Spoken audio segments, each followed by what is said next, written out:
Hi hello ನಮಸ್ಕಾರ friends. ಇವತ್ತಿನ ಈ ವಿಡಿಯೋವನ್ನು ಒಂದು ಉತ್ತಮವಾದ ಉದ್ಯೋಗದ ಮಾಹಿತಿಯೊಂದಿಗೆ ಆರಂಭಿಸೋಣ ಬನ್ನಿ.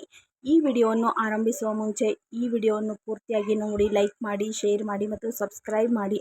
ಪ್ಲೀಸ್ ಸಪೋರ್ಟ್ ಮಾಡಿ ಸ್ನೇಹಿತರೆ. ಈ ಚಾನಲ್ನಲ್ಲಿ ಯಾವುದೇ ರೀತಿಯಾದಂತಹ ಫೇಕ್ ವಿಡಿಯೋ ಮತ್ತು ಟೈಮ್ ವೇಸ್ಟ್ ಮಾಡುವಂತಹ ವಿಡಿಯೋ ಇರುವುದಿಲ್ಲ. ಪ್ಲೀಸ್ ಈ ಚಾನಲನ್ನು ನಂಬಿ ಲೈಕ್ ಮಾಡಿ, ಶೇರ್ ಮಾಡಿ ಮತ್ತು ಸಬ್ಸ್ಕ್ರೈಬ್ ಮಾಡಿ. ನಿಮ್ಮೆಲ್ಲರಿಗೂ ಉಪಯೋಗವಾಗುವಂತಹ ಮಾಹಿತಿಯನ್ನೇ ನೀಡುತ್ತಾ ಹೋಗುತ್ತೇವೆ.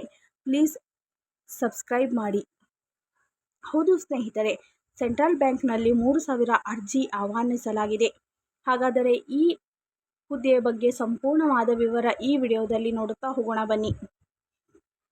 ಸೆಂಟ್ರಲ್ ಬ್ಯಾಂಕ್ ಆಫ್ ಇಂಡಿಯಾ ಇಂದ ಹೊಸ ನೇಮಕಾತಿ ಅಧಿಸೂಚನೆ ಹೊರಡಿಸಲಾಗಿದೆ.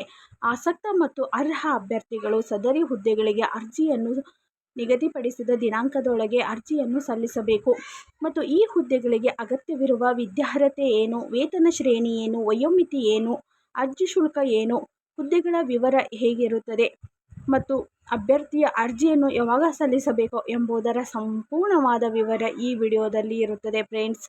ಪ್ಲೀಸ್ ಸ್ಕಿಪ್ ಮಾಡದೆ ಪೂರ್ತಿಯಾಗಿ ನೋಡಿ, ಲೈಕ್ ಮಾಡಿ, ಶೇರ್ ಮಾಡಿ ಮತ್ತು ಸಬ್ಸ್ಕ್ರೈಬ್ ಮಾಡಿ.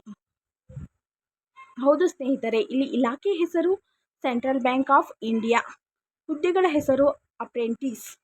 ಒಟ್ಟು ಹುದ್ದೆಗಳು 3,000 ಹುದ್ದೆಗಳು ಇರುತ್ತವೆ.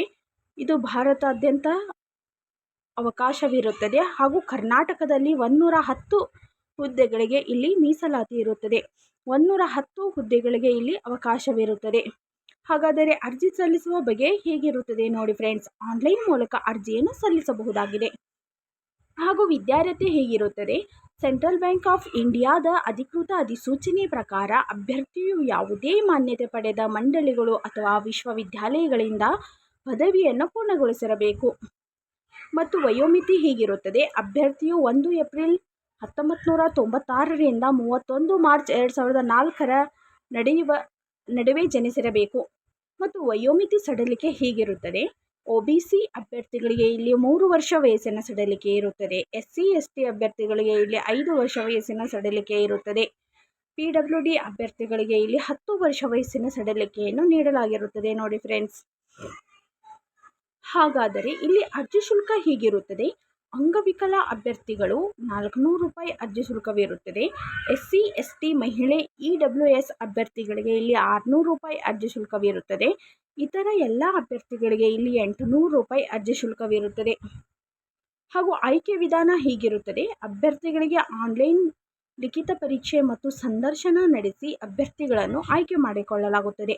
ಹೌದು, ಆನ್ಲೈನ್ನಲ್ಲಿ ಲಿಖಿತ ಪರೀಕ್ಷೆ ನೀಡಲಾಗಿರುತ್ತದೆ. ಆ ಲಿಖಿತ ಪರೀಕ್ಷೆಯಲ್ಲಿ ಪಾಸಾದ ಅಭ್ಯರ್ಥಿಗಳಿಗೆ ಸಂದರ್ಶನವನ್ನು ನಡೆಸಿ ಸಂದರ್ಶನದ ಮೂಲಕ ಈ ಹುದ್ದೆಗೆ ಆಯ್ಕೆ ಮಾಡಿಕೊಳ್ಳಲಾಗುವುದು. ಹಾಗಾದರೆ ಅರ್ಜಿ ಸಲ್ಲಿಸಲು ಪ್ರಾರಂಭದ ದಿನಾಂಕ 6 ಜೂನ್ 2024 ಮತ್ತು ಅರ್ಜಿ ಸಲ್ಲಿಸಲು ಕೊನೆಯ ದಿನಾಂಕ 17 ಜೂನ್ 2024. ಸಂಭಾವ್ಯ ಪರೀಕ್ಷೆ ದಿನಾಂಕ 23 ಜೂನ್ 2024. ಈ ಹುದ್ದೆಯ ಸಂಪೂರ್ಣವಾದ ವಿವರ ಹೀಗಿರುತ್ತದೆ ನೋಡಿ ಫ್ರೆಂಡ್ಸ್. ಈ ಹುದ್ದೆಯ ಅರ್ಜಿ ಸಲ್ಲಿಸುವ ಲಿಂಕ್ ಹೀಗಿರುತ್ತದೆ.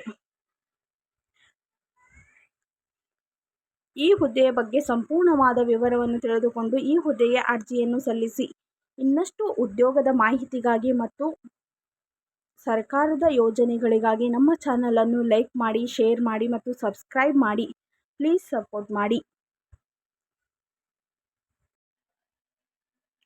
ಸಂಭಾವ್ಯ ಪರೀಕ್ಷೆ ದಿನಾಂಕ 23 ಜೂನ್ 2024. ಈ ಹುದ್ದೆಗೆ ಸಂಪೂರ್ಣವಾದ ಮಾಹಿತಿ ಹೀಗಿರುತ್ತದೆ. ಈ ಹುದ್ದೆಯ ಬಗ್ಗೆ ಸಂಪೂರ್ಣವಾದ ಮಾಹಿತಿಯನ್ನು ತಿಳಿದುಕೊಳ್ಳುವುದರ ಮೂಲಕ ಈ ಹುದ್ದೆಗೆ ಅರ್ಜಿಯನ್ನು ಸಲ್ಲಿಸಿ. ಈ ಹುದ್ದೆಗೆ ಸಂಬಂಧಿಸಿದಂತಹ ಲಿಂಕ್ ಹೀಗಿರುತ್ತದೆ. ಈ ಲಿಂಕನ್ನು ಸರ್ಚ್ ಮಾಡಿ ಈ ಹುದ್ದೆಗೆ ಅರ್ಜಿಯನ್ನು ಸಲ್ಲಿಸಿ. ಈ ಲಿಂಕನ್ನು ಡಿಸ್ಕ್ರಿಪ್ಷನ್ ಬಾಕ್ಸ್ನಲ್ಲಿ ನೀಡಿರುತ್ತೇನೆ. ಪ್ಲೀಸ್ ಚೆಕ್ ಮಾಡಿ. ಹುದ್ದೆಗೆ ಅರ್ಹ ಮತ್ತು ಆಸಕ್ತ ಅಭ್ಯರ್ಥಿಗಳು ಹುದ್ದೆಗೆ ಅರ್ಜಿಯನ್ನು ಸಲ್ಲಿಸಬಹುದಾಗಿದೆ. ಹೌದು ಸ್ನೇಹಿತರೆ, ಈ ಹುದ್ದೆಯ ಬಗ್ಗೆ ಸಂಪೂರ್ಣವಾದ ಮಾಹಿತಿ ಹೀಗಿರುತ್ತದೆ. ಈ ಹುದ್ದೆಯ ಬಗ್ಗೆ ಸಂಪೂರ್ಣವಾದ ಮಾಹಿತಿಯನ್ನು ತಿಳಿದುಕೊಳ್ಳುವುದರ ಮೂಲಕ ಈ ಹುದ್ದೆಗೆ ಅರ್ಜಿಯನ್ನು ಸಲ್ಲಿಸಿ. ಇನ್ನಷ್ಟು ಉದ್ಯೋಗದ ಮಾಹಿತಿಗಾಗಿ ಮತ್ತು ಸರ್ಕಾರದ ಯೋಜನೆಗಳಿಗಾಗಿ ನಮ್ಮ ಚಾನಲನ್ನು ಲೈಕ್ ಮಾಡಿ, ಶೇರ್ ಮಾಡಿ ಮತ್ತು ಸಬ್ಸ್ಕ್ರೈಬ್ ಮಾಡಲು ಮರೆಯಬೇಡಿ. ಪ್ಲೀಸ್ ಸಪೋರ್ಟ್ ಮಾಡಿ. ಈ ಚಾನಲಲ್ಲಿ ಯಾವುದೇ ರೀತಿಯಾದಂತಹ ಫೇಕ್ ವಿಡಿಯೋ ಇರುವುದಿಲ್ಲ. ನಿಮಗೆ ಉಪಯುಕ್ತವಾದಂತಹ ವಿಡಿಯೋನೇ ಇರುತ್ತದೆ. ಪ್ಲೀಸ್ ಲೈಕ್ ಮಾಡಿ, ಶೇರ್ ಮಾಡಿ.